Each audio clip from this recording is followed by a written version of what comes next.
It's amazing to discover that we have already ended the first quarter of 2022. But that's what it's like. And travel certainly is on the rise, to the fact that we've seen some very strange occurrences. I call them strange anyway. I speak, for example, on a situation that became very evident last week, Saturday, in the MBJ airport. There was another agent traveling home through Montego Bay, and she did what I like to call an aerial shot of the airport. And as far as the eyes could see, as far as the building would contain, there was a sea of people. There were so many people in the airport. I'm sure nobody else could get into the departure lobby. It was unreal. Now, countries are revising their entry regulations, and here we probably should speak just for a brief moment about the CDC no longer having any regulations as it relates to the safety of cruising. And this was first announced at Cruise 360. I was on a live Vicky Freed coffee talk, and so that would have been Wednesday.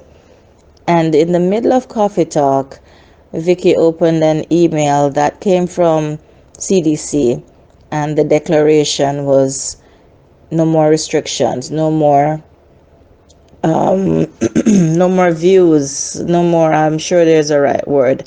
But bottom line, the CDC was no longer saying cruising was unsafe in terms of the possibility of getting COVID. And that was huge news. Of course, two countries are beginning to relax their entry requirements. St. Lucia yesterday issued their decree that fully vaccinated persons no longer have to have a negative COVID test to enter the country. And we're watching day by day as countries around the world also take that sort of position. Because, as was said, somewhere in the middle of the pandemic, COVID will always be with us, and it is learning to live with it and understanding yourself and your environs that will ultimately keep you safe. Now, following my favorite cruise director, Eric DeGray, I realized that he was leaving the Azamara journey.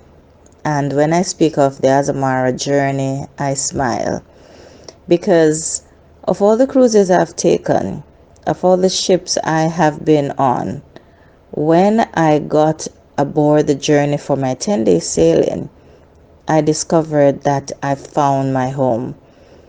I realized that I'm not into big ships. I like talking about them. I like seeing them. I like sending clients on them. But from my personal experience, I like boutique experiences. I like a small property.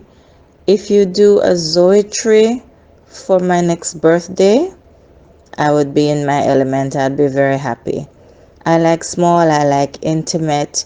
I like snug. You know, all that's big and out there is great to celebrate those who like that. But my personal taste is boutique. And so as I sat on the bow, or was it the stern? Okay.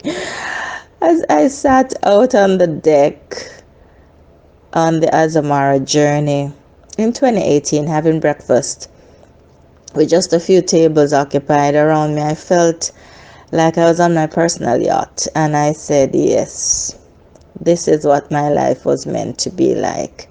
I was having my coffee with my pineapple orange juice and an amazing breakfast. The water was pristine. It was crystal.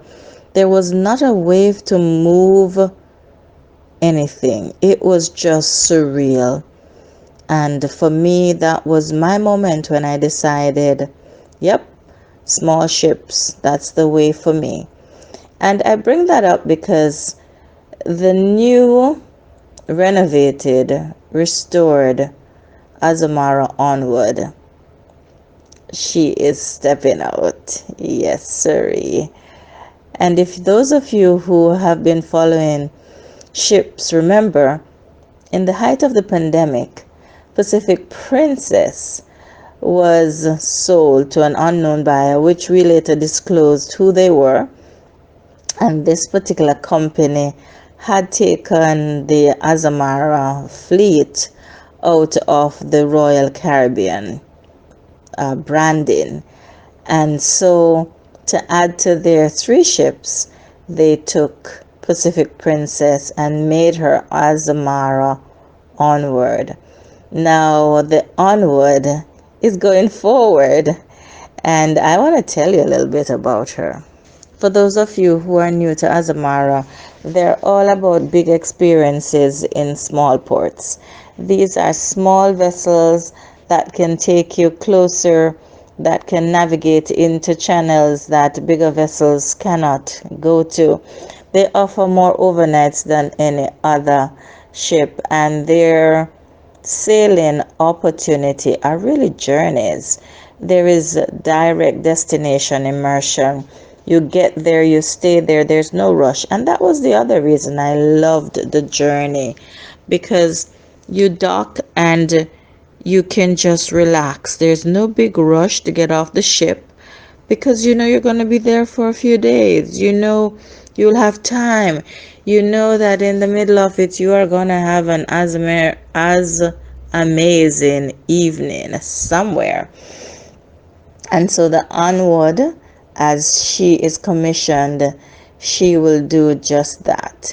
And so if you think about it, you know, the Azamara ships are designed to meet your every need, no matter where you're going.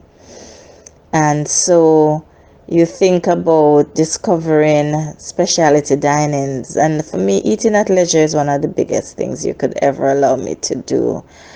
And that is the Azamara lifestyle right there. Her ships are built to cross oceans. Oh, they cruise along scenic waterways. And as I said before, they dock at locations larger ships simply cannot access. I remember when we pulled into Havana, there was the MSC. I don't want to get my ships wrong, but there was an MSC ship. I think it was the Opera. Yeah, the Opera, which is also one of the musical class ships in the MSC fleet. She was also docked next to us, and she looked huge, and she's a smaller ship compared to our baby. And so it is just magnificent sailing the MSC way. And in my opinion, when you go boutique, you really can't go back.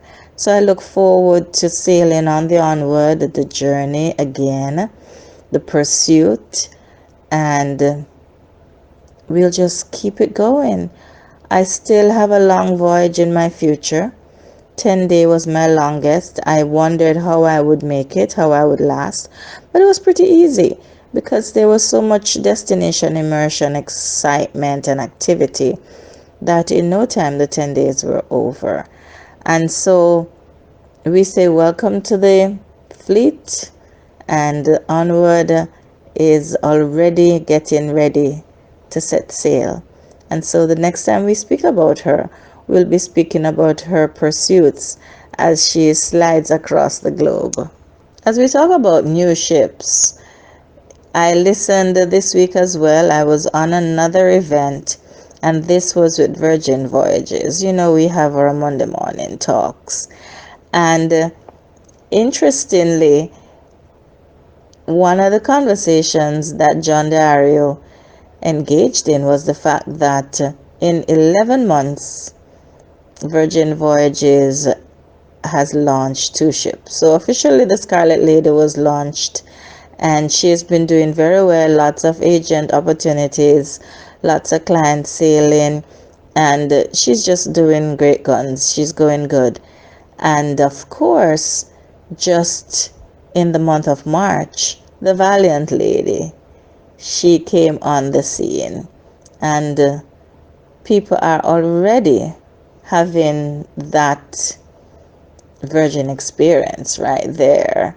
Now, Fincatori's shipyard is where she was built in Italy, and she debuted as another exclusive adults only vessel.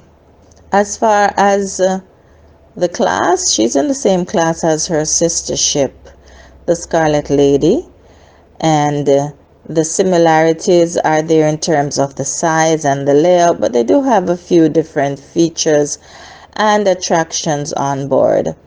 In all honesty, I missed my opportunities to go on the Scarlet Lady.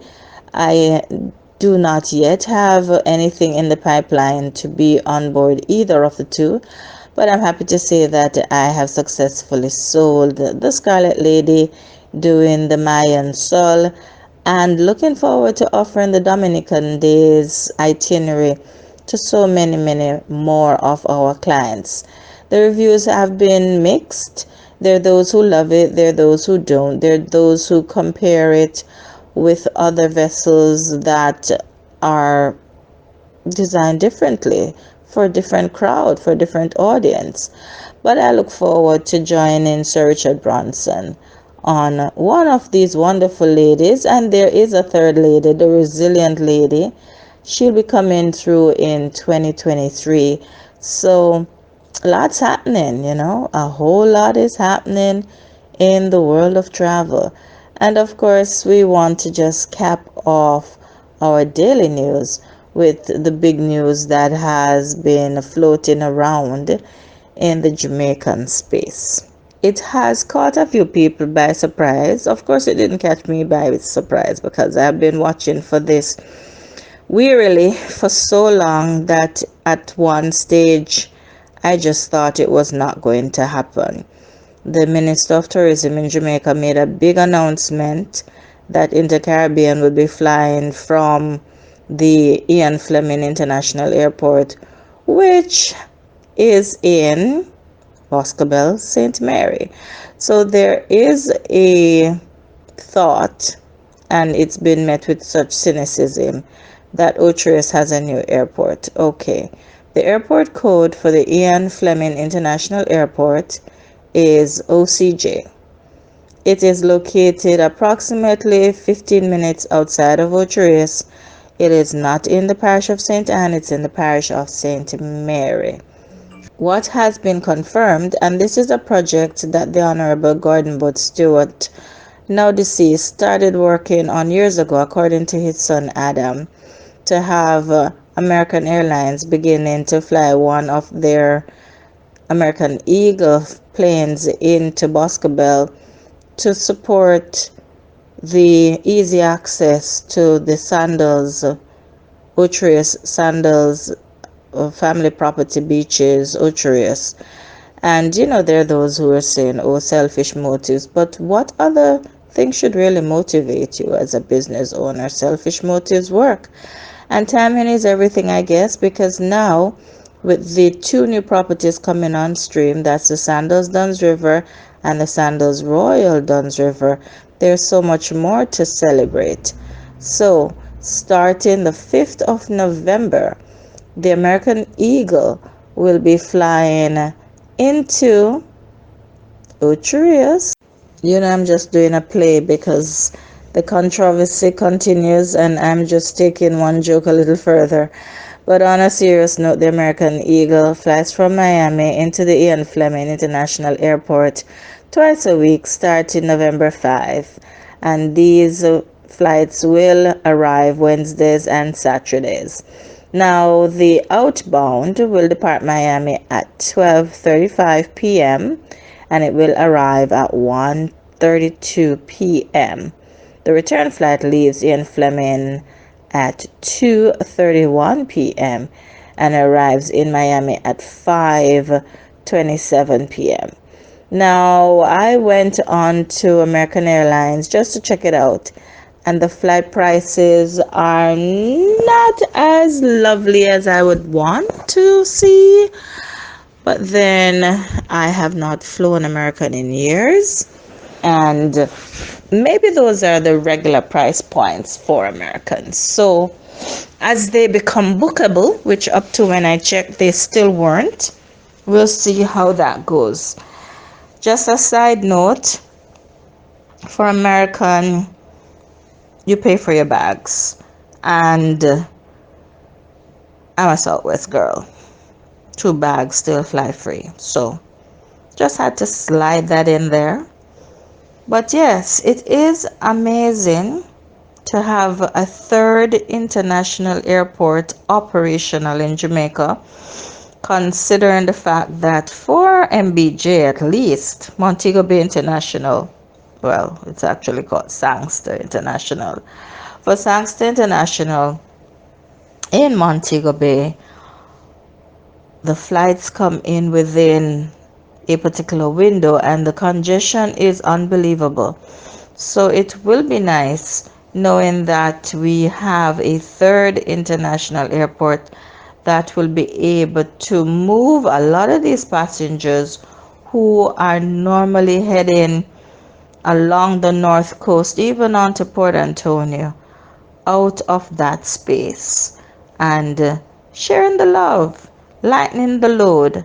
Before you know it, other airlines will be checking in, will be setting up their plans to fly into Jamaica, because we've said it before and we know it to be true. Jamaica is still the hottest destination in the Caribbean. Everybody's clamoring to come here. It's been a lengthy daily news, and I do apologize for keeping you this long, but there's so much to share, and we'll need about 2 or 3 others just to catch up with all that's happening in the world of travel. Ciao for now.